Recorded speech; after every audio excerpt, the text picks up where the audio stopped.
하신 하나님의 말씀은 신약성경 마태복음 21장 1절에서 11절 말씀입니다. 신약성경 35페이지입니다. 마태복음 21장 1절에서 11절까지 말씀입니다. 찾으셨으면 대표로 봉독하겠습니다. 그들이 예루살렘에 가까이 가서 감난산 벳박에 이르렀을 때 예수께서 두 제자를 보내시며 이르시되 너희는 맞은편 마을로 가라. 그리하면 곧 메인 나귀와 나귀 새끼가 함께 있는 것을 보리니 풀어 내게로 끌고 오라.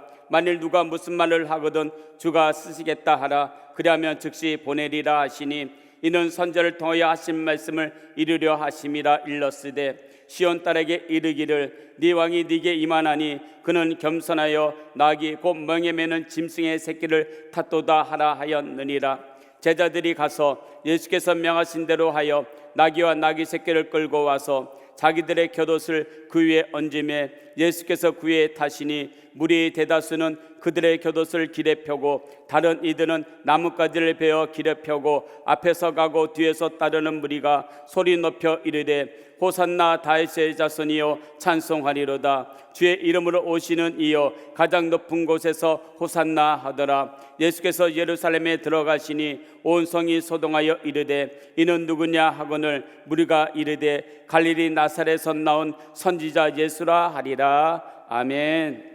오늘 저는 종려주의를 맞아 나귀 새끼를 타신 예수님의 길, 이런 제목으로 하나님의 말씀을 나누고자 합니다. 사랑하는 귀한 성도 여러분, 우리 주 예수님께서는 이 땅 위에서 상대적으로 짧은 생을 사셨습니다. 30세의 나이에 비로소 공생애를 시작하십니다. 공생애는 뭐냐? 공적인 삶과 사역입니다. 그리고 3년 또는 3년 반 정도의 기간 동안 메시아적인 사명을 세상 앞에서 감당하시는데 그 귀한 공생애의 마지막 한 주간을 우리는 특별히 고난 주간이라고 부르고 있습니다. 하지만 우리 주님은 맨 마지막에만 갑자기 고난을 직면하시는 게 아닙니다. 예수님이 그냥 잘 지내시다가 마지막에 고난이 확 오는 게 아니고 사실 그 생애의 시작부터가 고난이었고 모든 걸음걸음이 고난으로 점철된 생애였습니다. 하나님 아버지와 영원한 영광의 본체를 가지신 독생자께서 하늘 보호자 버리고 이 땅에 사람으로 오신 것 자체가 고난입니다. 또 일평생 동안 더 낮고 천한 길, 자기를 희생하고 헌신하는 길 위에서 예수님은 전진하셨습니다. 그렇게 예수님이 고난으로 점철된 인생을 사신 이유는 오직 하나, 하나님 아버지에 대한 사랑의 헌신, 하나님의 뜻에 대한 순종을 온전히 이루기 위해서였습니다. 예수께서 이르시되 나의 양식은 나를 보내신 이의 뜻을 행하며 그의 일을 온전히 이루는 이것이니라. 아멘 합시다. 아멘. 매일매일 순간순간마다 우리 예수님은 하나님 아버지의 뜻을 깨달아 알고 그 뜻을 이루는 데 헌신하는 것을 자기의 참된 양식으로 삼으셨다는 것입니다. 아멘. 사람이 밥을 먹어야 살듯 예수님은 하나님의 뜻을 이루어야 사시는 분인 거예요. 그렇기 때문에 예수님의 전 생애는 또한 구약에 기록되어 있는 모든 메시아의 예언을 이루어가는 생애일 수밖에 없었습니다. 사복음서 중에서 마태복음은 특별히 유대인들을 위한 복음서라고 불립니다. 그런 까닭에 이 마태복음에는 유대인들에게 익숙한 구약 성경의 수많은 예언적 말씀들이 우리 예수님의 생애의 구체적인 사건들을 통해서 하나하나 성취되는 것을 알려주는 문구가 계속해서 이어지는 것이 주요한 특징 중에 하나입니다. 그게 뭐냐? 어떤 사건 다음에 이는 기록되었을 때 이 말씀이 이루어지는 거다. 선지자가 이렇게 얘기한 게 여기서 이루어지는 거다. 이런 문구가 계속 나오는데 이것은 오늘 우리의 본문이 마태복음 21장에서도 확인될 수 있는 사실입니다. 그들이 예루살렘에 가까이 가서 감람산 벳박에 이르렀을 때에 예수께서 두 제자를 보내시며 이르시되 너희는 맞은편 마을로 가라. 그리하면 곧 메인 나귀와 나귀 새끼가 함께 있는 것을 보리니 풀어 내게로 끌고 오라. 만일 누가 무슨 말을 하거든 주가 쓰시겠다 하라. 그리하면 즉시 보내리라 하시니 이는 선지자를 통하여 하신 말씀을 이루려 하심이라. 일러스되 시온 딸에게 이르기를 네 왕이 내게 임하나니 그는 겸손하여 나귀 곧 멍에 매는 짐승의 새끼를 탔도다 하라 하였느니라. 제자들이 가서 예수께서 명하신 대로 하여 나귀와 나귀 새끼를 끌고 와서 자기들의 겉옷을 그 위에 얹음에 예수께서 그 위에 타시니. 공생의 사역 동안 예수님은 계속 사역의 장소를 옮기셨죠. 한 곳에 머무는 게 아니라 여기저기 다니시고 예루살렘에도 여러 번 올라가셨습니다. 지금까지 예수님은 항상 걸어서 여행을 하셨지 어떤 동물이나 마차 같은 이동 수단을 이용한 적은 없었던 것으로 보여집니다. 지금의 우리는 자동차를 타고 비행기를 타고 이렇게 이동을 하지만 예수님은 늘 걸어 다니셨죠. 근데 이제 마지막으로 예루살렘에 입성하시는 이 날에는 예수님이 평소와 달리 나귀 새끼를 타시려고 준비를 하시는 겁니다. 왜냐? 그 이유는 예수님께서 바로 이 시점에서 친히 이루셔야 하는 중요한 하나님의 말씀이 스가랴 9장 9절의 예언임을 아셨기 때문입니다. 하나님이 보내시는 참된 예루살렘의 왕, 진정한 이스라엘의 왕으로서, 만왕의 왕으로서 예수님은 하나님이 오래전에 예고하셨고 지금 예비해 놓으신 작은 나귀 새끼를 타고 예루살렘 성에 들어가셔야 했던 것입니다. 오늘 주보 앞면에 한번 주보를 꺼내 보시겠어요? 자, 주보 맨 앞면을 펴주시면 한번 그림을 보시기 바랍니다. 어저께 이제 그 금요일 날 이제 주보를 만들면서 주보 이렇게 나갑니다. 탁 봤는데 이걸 보면서 저는 두 가지 생각을 해봤습니다. 하나는 뭐냐? 어때요? 참 멋지다 생각이 들어요. 안 멋져요? 멋지잖아요. 이야, 멋있네. 오, 그림 좋네. 그랬어요. 첫 번째 말이 와, 그림 좋네. 그랬어요. 예술적으로도 훌륭하고 예수님 모습 감동을 줍니다. 멋있다. 첫 번째는 멋있다. 근데 두 번째는 이 그림에는 아쉽게도 나귀 새끼를 타신 예수님의 진짜 모습이 반영되어 있지 않은 거 아닌가? 이 생각이 들었어요. 왜냐하면 나귀라는 것은 말처럼 크고 여기 이 그림의 나귀는 말 같아요. 말. 크고 강해 보이고 우리 예수님도 카우보이 같아요. 근사한 자태를 뽐내고 있습니다. 이야, 멋있네. 멋있단 말이에요. 그런데 실제로 나귀 새끼, 사람이 한 번도 안 타본 나귀 새끼의 모습은 이런 모습입니다. 저게 나귀 새끼예요. 느낌이 안 오죠? 실제 그림, 사진. 네, 나귀 새끼가 조만한 거예요. 조그만 거예요. 그러니까 저런 나귀 새끼를 타신 예수님의 모습은 아마도 애들 세발 자전거를 탄 어른의 모습처럼 느껴져야 할 것 같습니다. 이런 느낌일까요? 어때요? 뭐가 좀 비율이 안 맞죠? 세발 자전거 타신 예수님, 이런 느낌인 거예요. 그러니까 좋습니다. 됐습니다. 나귀 새끼를 타시고 나귀 새끼, 무사람 앞에서 예루살렘에 입성하시는 예수님의 모습은 멋있다 이게 아니라 누가 봐도 기묘하고 우스꽝스러운 모습입니다. 질문을 합니다. 아니, 하나님은 왜 이런 요상한 일을 원하시고 명하시는 걸까? 만왕의 왕이신 예수님, 하나님이 가장 사랑하시는 독생자께서 친히 온 백성과 세상 앞에서 공개적으로 이스라엘의 수도에 입성하시는 거라면 멋진 백마, 순종의 백마, 준마, 명마 이런 걸 타고 그렇게 하시든지 아니면 황제의 마차보다 더 폼나는 마차를 대령해서 그렇게 하시든지 아니면 아예 천군 천사의 군대와 불말, 불병거 이런 거 출동시켜서 예수님을 옹이하게 하시든지 진짜 전무후무한 명장면을 연출할 수 있을 텐데 하나님 그럴 수 있는데 어째서 그렇게 하시는 게 아니라 오랜 선지자의 예언에 따라 작고 초라하고 약한 나귀 새끼를 타고 행차하시게 하시는 거냐? 그 이유는 여러분 예수님이 바로 겸손한 왕. 아멘. 자기를 기꺼이 낮추시고 모든 사람을 섬기는 하나님 나라의 왕으로서 세상과 반대되는 좁은 길, 십자가 고난과 죽음을 향한 사명의 길로 가고 계시기 때문인 것을 여러분 인정하시면 아멘 하시기 바랍니다. 마음을 같이하여 같은 사랑을 가지고 뜻을 합하여 한 마음을 품어 아무 일든지 다툼이나 허영으로 하지 말고 오직 겸손한 마음으로 각각 자기보다 남을 낮게 귀하게 여기고 각각 자기 일을 돌볼 뿐더러 또한 각각 다른 사람들의 일을 돌보아 나의 기쁨을 충만하게 하라.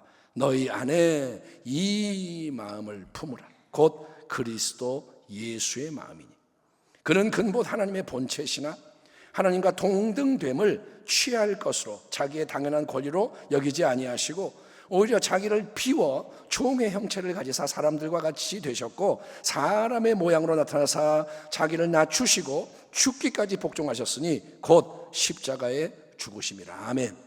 수고하고 무거운 짐진 자들아 다 내게로 오라. 내가 너희를 쉬게 하리라. 나는 주님 말씀하십니다. 마음이 온유하고 겸손하니 나의 멍에를 메고 내게 배우라. 그리하면 너희 마음이 쉼을 얻으리. 아멘. 우리 예수님의 마음, 그 귀한 마음을 묘사하는 핵심 단어는 온유와 겸손입니다. 따라합니다. 온유, 겸손. 온유하고 겸손한 그분의 마음을 너희 안에 품어라. 그분의 마음을 힘써 배워라. 이것이 성경이 우리에게 강조하는 새로운 마음과 삶의 비밀인 거예요. 새롭게 된다는 게 뭐냐? 예수님의 마음을 품으라는 거예요. 예수님의 온유와 겸손은 여러분 그저 남에게 보여주기 위한 외적인 치장과 포장, 경건의 모양이 절대 아닙니다. 제가 어떤 분을 보고 깜짝 놀랐는데 이게 싹 웃으면서 인사를 하더니 지나고 나니까 표정이, 그분은 서비스업에 종사하는 분이었습니다. 그래서 힘들어서 그런가 보다. 근데 그분의 그런 미소가 다르게 느껴지는 거예요. 같이 웃었죠? 근데 딱 지나가 쓱 보니까 표정이 싹 굳어져요. 그거는 외식이죠. 어쩔 수가 없죠. 예수님은 남에게 보여주려고 포장하는 게 아닙니다. 또 그분의 온유하심과 겸손하심은 남보다 조금 더 나은 상대적인 특징이 아니라 그분은, 예수님은 절대적으로 온유하시고 완전히 겸손하십니다. 그래서 하나님은 그런 우리 예수님의 왕 되심이 영원한 참 평화와 사랑의 섬김을 위한 왕 되심임을 만천하에 증거하기 위해서 나귀 새끼를 타시고 하나님의 도성에 입성하도록 하시는 겁니다. 예수님은 겸손하십니다. 아울러 예수님이 나귀 새끼를 타시는 이 사건 속에는 또 다른 신앙적인 진리가 내포되어 있는데 그것은 결국 뭐냐 하면 놀라운 은혜의 진리입니다. 예수님이 타신 이 동물은 나귀 중에서도 아직 사람을 한 번도 태워보지 않았던 나귀 새끼입니다. 이 사실은 마태복음에는 언급되어 있지 않지만 마가복음의 기록을 통해서 알 수 있는 부분입니다. 이르시되 너희는 맞은편 마을로 가라. 그리로 들어가면 곧 아직 아무도 타보지 않은 나귀 새끼가 매여 있는 것을 보리니 풀어 끌고 오라. 아직 한 번도 사람을 태워보지 않은 나귀 새끼는 아직까지 그렇게 할 준비가 안 된 걸로 보이는 가장 작고 연약한 나귀 새끼인 거예요. 아직 한 번도 안 태워본 건 뭐냐? 얘는 아직 안 돼. 그런 나귀입니다. 또 사람을 태워본 적이 없기 때문에 누구를 태우는데 익숙하지가 않은 미숙한 존재인 거예요. 태우고 잘 해야 되는데 태우고 막 넘어질 수도 있고 미숙해. 동시에 그렇게 연약하고 미숙한 나귀 새끼는 여러분 어떤 면에서는 특별하고 귀한가? 아직 다른 사람을 한 번도 태워보지 않은 어린 나귀는 세상의 것에 전혀 때 묻지 않고 찌들지 않은 순결한 나귀요. 아멘. 아무것도 스스로 자랑할 것이 없는 겸손한 나귀인 거예요. 아멘. 야, 내가 힘이 얼마나 센지 알아? 짐 이만큼 내가 들 수 있어? 이런 게 아니야. 얘는 잘 몰라요. 잘 못해. 겸손합니다. 바로 그런 나귀 새끼가 겸손하신 만왕의 왕 예수님에게서 택함받고 부름받고 쓰임받은 것을 통해서 우리는 결국 여러분 십자가의 도가 하나님 나라의 근본 진리임을 새삼 확인할 수가 있는 것입니다. 형제들아 너희를 부르심을 보라. 육체를 따라 지혜로운 자가 많지 아니하며 능한 자가 많지 아니하며 문벌 좋은 자가 많지 아니하도다. 그러나 하나님께서 세상에 미련한 것들을 택하사 지혜 있는 자들을 부끄럽게 하려 하시고. 아멘. 아멘. 세상에 약한 것들을 택하사 강한 것들을 부끄럽게 하려 하시며, 하나님께서 세상에 천한 것들과 멸시받는 것들과 없는 것들을 택하사 있는 것들을 부끄럽게 하려 하시나니 이는 아무 육체도 하나님 앞에 자랑하지 못하게 하려 하십니다. 너희는 하나님으로부터 나서 그리스도 예수 안에 있고 예수는 하나님부터 나와서 우리에게 지혜와 의로움과 거룩함과 구원함이 되셨으니 기록된 바 자랑하는 자는 주 안에서 자랑하라 함과 같게 하려 함이라. 아멘. 한번 따라합시다. 주 안에서 자랑하라. 주님만을, 은혜만을 자랑해라. 아멘. 그래서 하나님은 여러분 크고 강하고 멋진 준마, 명마가 아니라 보잘것없는 나귀를, 그것도 어른 나귀, 어미 나귀가 아니라 아직 사람을 한 번도 태워보지 못한 나귀 새끼를 예루살렘에 입성하시는 겸손한 왕 예수님이 사용하신 특별한 도구로 예비하시던 것입니다. 저와 여러분이 쓰임받는 자 되기를 축원합니다. 예루살렘이 가까운 감람산의 벳박이라는 곳에 도착했을 때 예수님은 두 제자를 맞은편 마을로 보내십니다. 그러면서 하시는 말씀이 그리로 들어가면 너희는 즉시 입구에서 나귀 한 마리가 매여 있고 그 옆에 나귀 새끼가 함께 있는 것을 보게 될 것이다. 그것들을 풀어서 내게로 끌고 오너라. 그리고 만약에 누가 너희에게 아니 왜 이러는 거요? 도대체 무슨 짓 하는 거요? 시비를 건다면 주님께서 쓰시려 하십니다 라고 말해라. 그러면 즉시 내어줄 것이다. 이렇게 예수님은 여러분 모든 것을 미리 알고 계시며 세심하게 지시하시는 거예요. 따라합니다. 하나님의 일은 하나님이 주관하신다. 아멘. 그러자 두 제자는 어떻게 하나요? 제자들이 가서 예수께서 명하신 대로 하여 나귀와 나귀 새끼를 끌고 와서 자기들의 겉옷을 그 위에 얹음에 예수께서 그 위에 타시니, 이처럼 주님의 말씀이 임해야 되고 그 말씀이 임할 때 우리에게서 요구되는 것은 즉각적으로 여러분 청종하고 순종하는 것입니다. 주님 말씀하시면 내가 나아가리다. 아멘. 주님 뜻이 아니면 내가 멈춰 서리다. 나의 가고 서는 것 주님 뜻에 있으니 오 주님 나를 이끄소서. 이 찬양의 가사처럼 주님으로부터 말씀의 인도하심을 갈구하고 말씀이 떨어지면 최대한 즉시 그리고 온전히 순종하여 나아가고 멈추는 게 주님과 계속 동역함으로써 하나님의 뜻을 이루어가는 복된 신앙의 근본 법칙인 거예요. 따라합니다. 말씀과 함께 움직여야 한다. 아멘. 내가 막 하다가 필요할 때만 말씀, 이게 아니라 늘 말씀 가운데 살아야 하는 거예요. 아시겠죠? 문제 응답이 아니에요. 내가 변화되어야 되는 거예요. 하나님의 말씀은 여러분 나의 인간적인 욕구에 안 맞습니다. 세상의 경험과 상식, 전통과 충돌할 때가 너무나도 많습니다. 하나님의 말씀이 딱 들으면 불편해요. 하지만 하나님의 말씀은 하나님께서 그 성취를 책임지시는 전능하신 진리의 말씀입니다. 그래서 하나님의 말씀인 거예요. 그렇기 때문에 그 말씀에 대한 유일한 참된 반응은 청종하고 신뢰하며 순종하는 거예요. 따라합니다. 청종, 신뢰, 순종. 귀 기울여 듣고 신뢰하고 순종하는 거예요. 그러니 주님이 어떤 생생한 말씀을 주실 때, 성령님을 통해 마음의 거룩한 생각을 자극하실 때 그 말씀을 분석하거나 논의하려고 하지 마십시오. 말씀을 분석하지 마.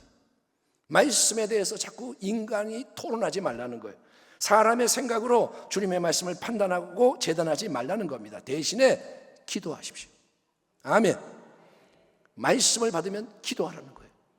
분별하고, 그리고 새 은혜를 구하십시오. 말씀에 순종할 수 있는 은혜를 구하고 결단하고 순종하십시오. 왜냐하면 주님께서 우리에게 뭔가를 명하실 때는 그분이 항상 감당할 만한 능력과 자원도 함께 주시기 때문입니다. 친히 모든 것을 책임지시기 때문입니다. 이끌어 가시기 때문인 거예요. 아멘. 말씀이 임했잖아요. 그거는 주님의 말씀인 거예요. 아멘. 내가 중요한 게 아니에요. 내가 할 수 있냐 없냐, 내가 이해가 되느냐 안 되느냐, 이건 중요하지 않아요. 주님이 하시는 거예요. 아멘. 번지 점프하라. 이거를 배워서 아멘. 쭉쭉 나가는 자가 되길 바랍니다. 아울러 우리는 나귀와 새끼를 기꺼이 내어준 그 마을 주민의 귀한 헌신도 눈여겨봐야 할 것입니다. 예수님의 제자들이야 주님과 함께 동고동락하는 가운데 믿음의 훈련을 받던 사람들이었지만, 백주 대낮에 낯선 남자 둘이 갑자기 나타나서 자기 소유인 어미 나귀와 새끼 나귀를 풀어서 끌고 가려고 하는데 가만히 있을 사람이 어디 있겠습니까? 갑자기 두 사람이 와서 막 가져가. 그런데도 주님께서 쓰시겠다고 하십니다. 주님이 필요하시다고 원하신다고 하십니다. 이 말씀만을 듣고 즉시 그것을 내어주는 것은 참으로 놀라운 헌신이고, 성경을 보면 여러분 하나님의 위대한 역사는 항상 이렇게 이름 모를 작은 사람들의 아름다운 헌신을 통해서 진행되었다고 우리는 단언할 수가 있습니다. 아멘. 아멘. 요셉과 청혼했던 상태였던 처녀 마리아를 생각해 보세요. 처녀 마리아가 몇 살일까요? 14살, 15살 청소년이에요. 어려요. 그녀는 근데 주가 쓰시겠다, 내가 너를 원한다 그러자 자기 자신을 기꺼이 내어드림으로써 주의 말씀이 이루어지다 아기 예수님이 잉태되어 이 땅에 태어나시게 했던 것입니다. 예수님을 위해 옥합을 깨뜨려 값비싼 향유를 부어드린 여인, 그녀는 하나님의 감동하심에 순종합니다. 홀로 예수님의 장례식을 예비하는데 헌신한 겁니다. 성전에서 2렙돈을 꼴랑 1,000원 정도 이 작은 헌금을 드린 과부는 세상이 볼 때는 아무것도 아닌 여자였을 겁니다. 하지만 그녀의 전 재산, 생활비 전부를 예물로 드리자 예수님은 거액의 돈 뭉치 헌금함에 넣는 다른 어떤 부자보다도 그녀가 더 많이 하나님께 드렸다고 칭찬하셨습니다. 아리마대 사람 요셉, 십자가 위에서 죽으신 예수님께 자기를 위해 준비해 두었던 돌 무덤을 내어드림으로써 헌신합니다. 성경에 나오는 이 모든 이야기가 과연 그저 과거의 이야기에 불과할까요? 아닙니다. 그렇지 않습니다. 참존 화장품의 김광식 회장님의 귀한 간증을 찾아서 한번 들어보시기 바랍니다. 주가 쓰시겠다 하라. 이게 그분이 쓴 책의 제목이에요. 그리고 우리에게도 언제든지 주가 쓰시겠다 하라는 말씀이 임할 때 주저하지 않고 기꺼이 순종하며 기뻐할 수 있는 참된 은혜가 넘쳐나기를 축원합니다. 주가 쓰시겠다 그러면 토를 달지 마세요. 아멘. 이거 안 되는데요 하지 말라는 거예요. 주님을 위해서라면. 왜냐? 다 그분의 겁니다. 어차피 그분의 거예요. 결산하게 될 것입니다. 우리가 주님을 위해 헌신하고 충성하기 전에 항상 먼저 우리를 사랑하시고 우리를 위해 모든 일을 행하시는 분이 예수님이십니다. 그분은 일관되게 오직 하나님께 순종하시면서 고난으로 점철된 좁은 길을 끝까지 십자가의 죽음에 이르기까지 묵묵히 가시던 것인데, 이에 대해 히브리서 기자는 다음과 같은 놀라운 진리를 선포하고 있습니다. 우리의 대제사장은 우리의 연약함을 동정하지 못하시는 분이 아닙니다. 그는 모든 점에서 우리와 마찬가지로 시험을 받으셨지만 죄는 없으십니다. 예수께서 육신으로 세상에 계실 때에 자기를 죽음에서 구원할 수 있는 분께 큰 부르짖음과 많은 눈물로써 기도와 탄원을 올리셨습니다. 하나님께서는 예수의 경외심을 보시어서 그 간구를 들어주셨습니다. 그는 아드님이시지만 고난을 당함으로써 순종을 배우셨습니다. 그리고 완전하게 되신 뒤에 자기에게 순종하는 모든 사람에게 영원한 구원의 근원이 되시고 하나님에게서 멜기세덱의 계통을 따라 대상으로 임명을 받으셨습니다. 여러분, 히브리서 강해를 얼마 전에 했잖아요. 이 심오한 말씀 속에서 우리가 특별히 주목하고자 하는 부분은 뭐냐면, 예수님께서 이 땅에서 온갖 고난을 당하시는 가운데 여러분 순종을 배우셔야 했다는 거예요. 고난 속에서 순종을 배우셔야 했고, 그렇게 하나님을 경외하며 순종함을 통해서 완전하게 되셨다는 거예요. 그러니까 예수님은 그분이 이 땅에 아기로 태어나시는 그 순간에 물론 이미 세상의 구주라는 위대한 삶을 가지고 계셨지만, 그 사명을 실제로 이루시는 영원한 구원의 근원이 되기 위해서는 인간으로서 이 땅에서 온갖 고난을 당하고 시험을 받으시는 가운데서도 오직 하나님께만 헌신하고 충성하는 순종을 배워가시며 계속해서 하나님이 원하고 바라시는 모습을 온전히 이루어가는 과정을 끝까지 통과하셔야 했다는 것입니다. 아멘. 하나님의 사람은 만들어지는 거예요. 하나님 아버지께 죽기까지 복종하심으로 십자가 대속의 고난과 죽음을 당하신 후에야 비로소 하나님의 위대한 역전의 새 역사가 뒤따르게 되므로 빌립보서 2장이 노래하는 예수님의 위대한 길이 완성되는 것입니다. 사람의 모양으로 나타나사 자기를 낮추시고 죽기까지 복종하셨으니 곧 십자가에 죽으십니다. 이러므로 하나님이 그를 지극히 높여, 아멘. 예수님은 낮아지시고 하나님은 그를 지극히 높여 모든 이름 위에 뛰어난 이름을 주사 하늘에 있는 자들과 땅에 있는 자들과 땅 아래에 있는 자들로 모든 무릎을 예수 이름에 꿇게 하시고 모든 입으로 예수 그리스도를 주라 하시나요 하나님 아버지께 영광을 돌리게 하셨느니라. 아멘. 이처럼 예수님의 길은 고난을 통해 참된 순종을 배우셔야 했던 낮아짐의 길이요, 순종을 통해 온전케 되시고 하나님의 높임을 받으시는 영광의 길입니다. 그리고 바로 이 길이 십자가의 도가 우리에게 제시하는 참된 제자의 길이라는 거예요. 2000년 전 예수님이 예루살렘에 입성하시던 그날에 거기에 있던 모든 사람은 열렬히 나귀 새끼 타신 예수님을 환영하며 놀라운 승리와 번영과 영광을 기원했습니다. 무리의 대다수는 그들의 겉옷을 길에 펴고 다른 이들은 나뭇가지를 베어 길에 펴고 앞에서 가고 뒤에서 따르는 무리가 소리 높여 이르되 호산나 다윗의 자손이여 찬송하리로다 주님의 주의 이름으로 오시는 이여 가장 높은 곳에서 호산나 하더라. 예수께서 예루살렘에 들어가시니 온 성이 소동하여 이르되 이는 누구냐 하거늘 무리가 이르되 갈릴리 나사렛에서 나온 선지자 예수라 하니라. 바리새인들이 서로 말하되 볼지어다 너희 하는 일이 쓸데없다 보라 온 세상이 그를 따른도다 하니라. 이처럼 예수님이 예루살렘에 입성하시자 여러분 온 유대 백성이 예수님께 환호하고 예수님을 따르며 그분을 자기들이 고대해왔던 왕으로 높입니다. 그 당시에 겉옷은 대부분의 사람에게는 하나밖에 없는 귀한 재산이었습니다. 지금 우리는 옷이 많죠. 까짓 옷 하나 뭐 없어도 상관없지만 겉옷은 뭐냐? 그게 담요요, 이불이요, 옷이요 하나밖에 없는 거예요.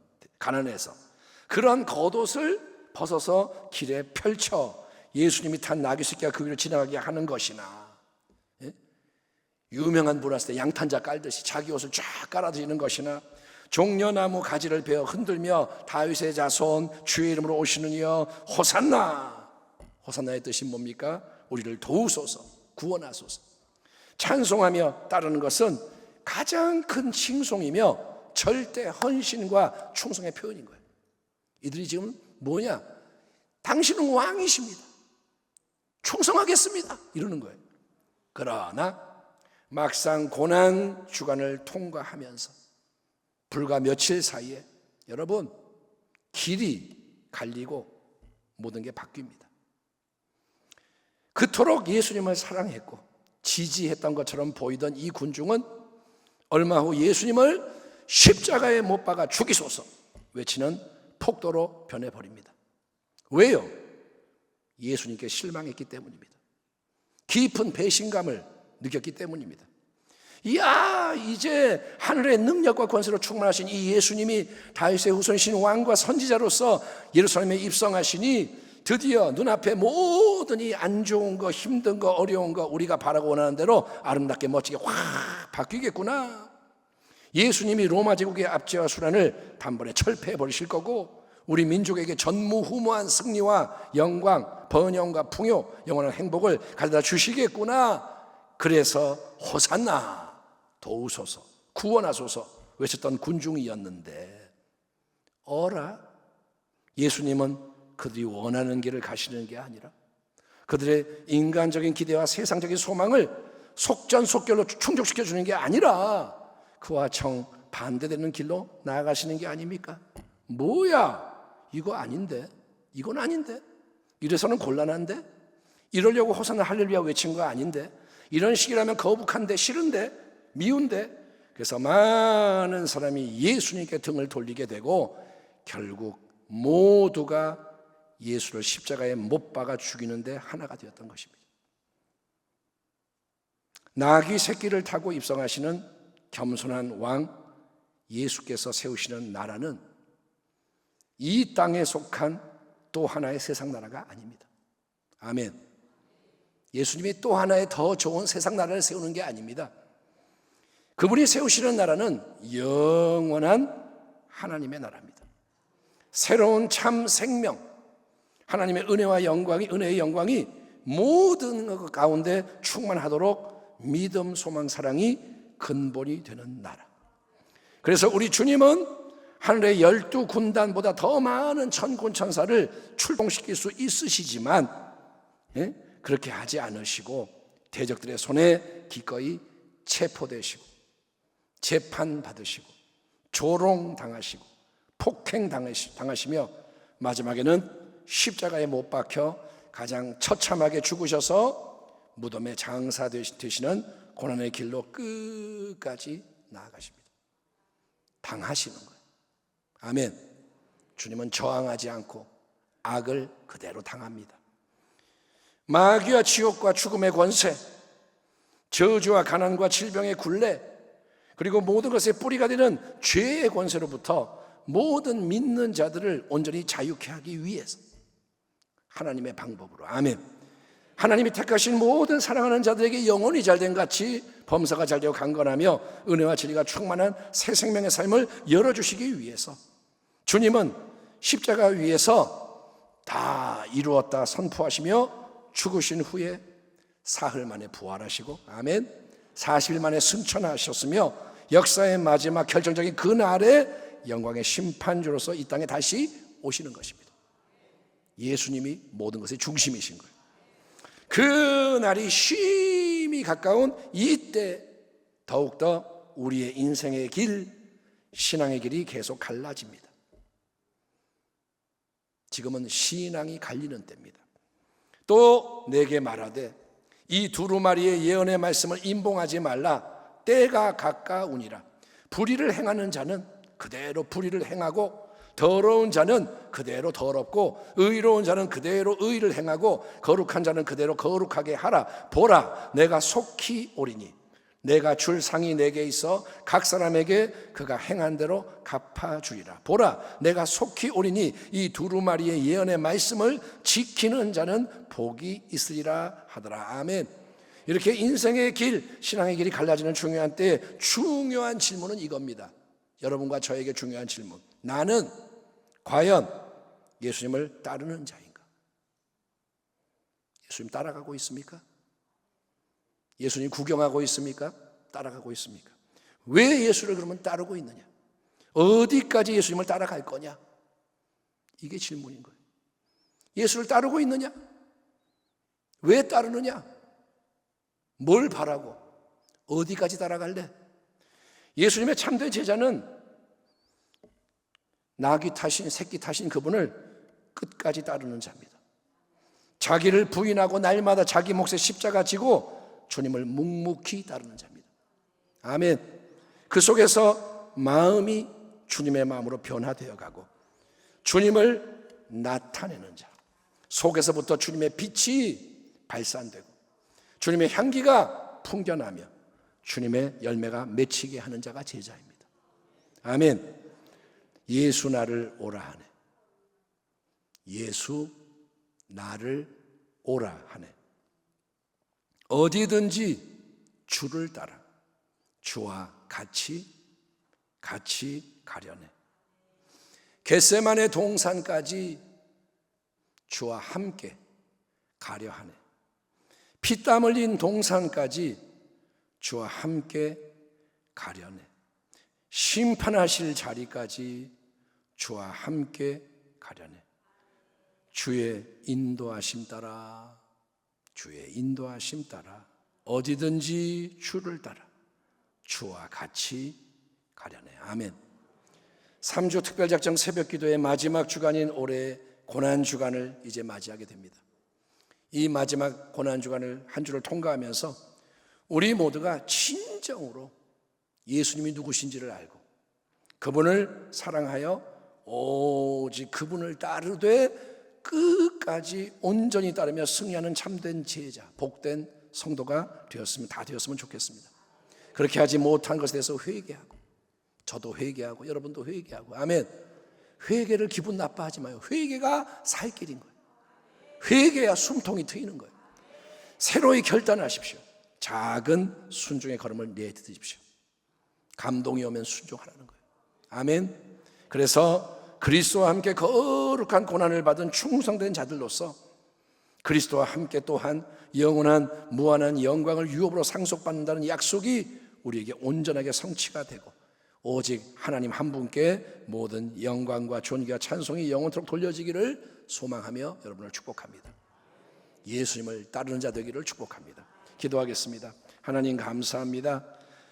나귀 새끼 타신 예수님은 이 땅에 오신 인간이 되신 예수님이십니다. 주님의 길은 일관되게 십자가를 향했습니다. 우리도 그 길을 따라가게 하여 주옵소서. 그래서 그 다음에 약속되어 있는 영광도 참여하게 하여 주옵소서. 예수님 감사합니다. 사랑합니다. 예수님의 이름으로 기도하옵나이다. 아멘.